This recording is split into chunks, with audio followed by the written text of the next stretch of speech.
My name is Tori Bailey, and I am General Manager of WZZA Radio. This is a radio station that was founded by my parents. We launched in 1972. My dad was born in Leeton, Alabama. His name was Robert Carl Bailey, but everybody knew him as Bob Carl Bailey. And some people knew him as the loudmouth because that's what he called himself when he got on the air. But I think he got the bug when he was in service. I have a picture of him standing in front of broadcast equipment in Germany. And then later he came back here to the Shoals area, worked at a station called WJOI in Florence, Alabama. And he was a pioneer in many areas. He was the first African American ever hired for Huntsville Police Department. He was the first African American police chief in Triana, Alabama.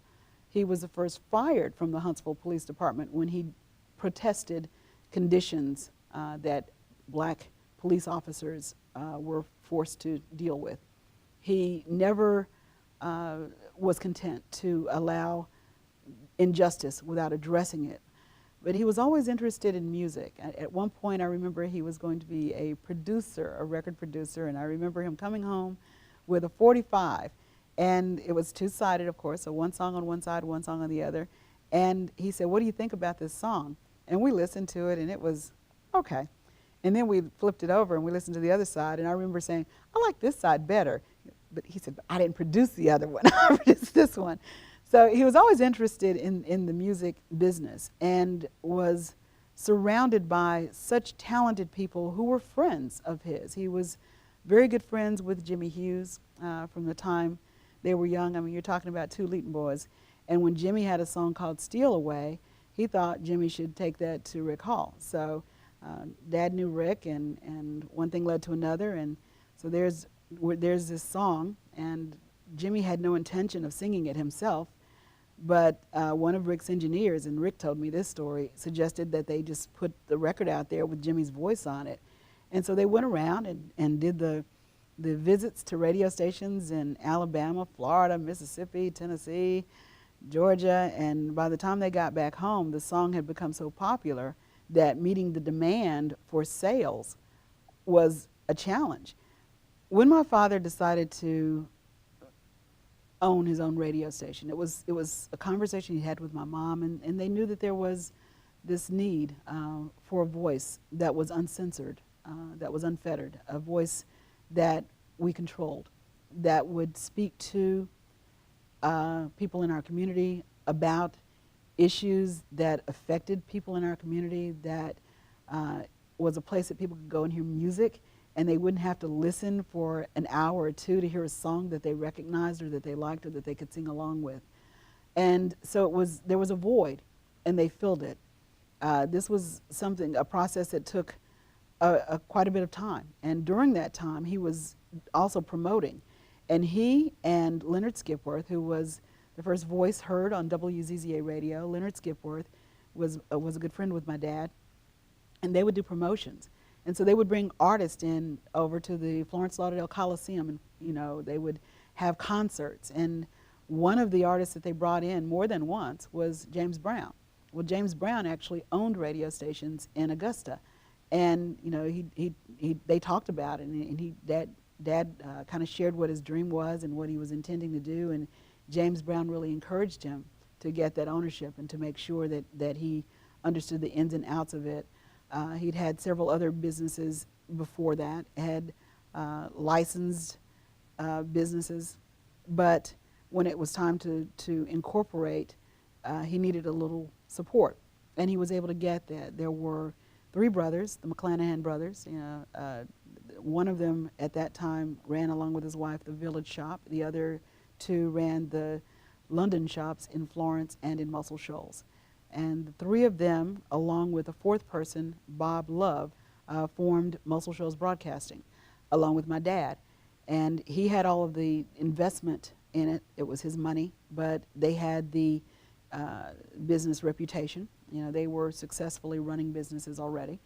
And within a very short period of time, I think it was like a year or so,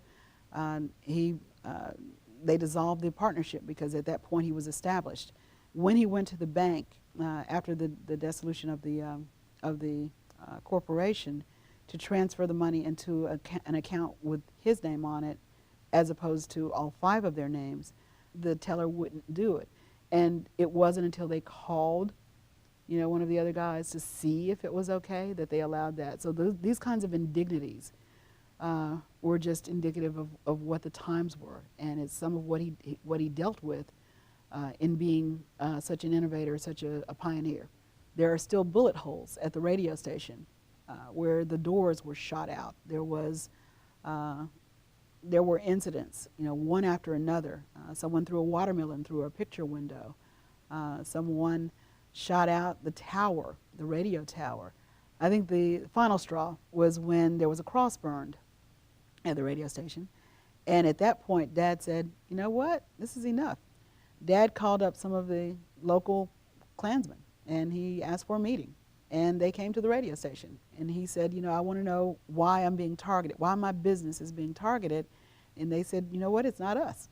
And so apparently they were offended about the fact that someone would burn a cross, because that's their thing, that was their signature. And so they decided to do some research into the matter, and they investigated and they found the culprits. And then they came back to report to my dad, we found out who did it. It was, you know, these young white boys from up here on the mountain, and we've taken care of the problem, and you shouldn't have any more challenges. And they patrolled the station, and there were no problems after that. So the Klan handled the problem when law enforcement didn't.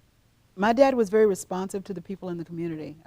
When there were things that they were happy about, excited about, proud of, he wanted to showcase those accomplishments, those achievements.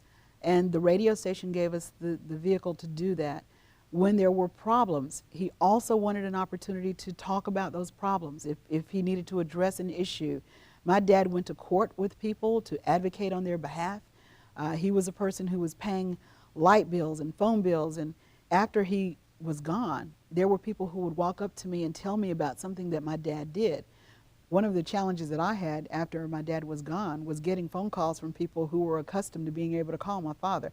Dad gave everybody opportunities, and there were so many different people who came through the doors over the years at WZZA. There were people who tell me now that he gave them their first job, or people who tell me now that he helped them to learn certain skills so that they could get a better job. He would go and say, you know, this is a person who I think would be a good fit here, and help people find jobs.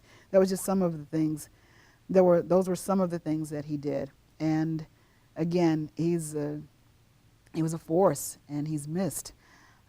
So I want to be able to do just a portion of what he did. I want to be able to follow in those footsteps. In addition to the radio station, I serve as chair of the WC Handy Music Festival.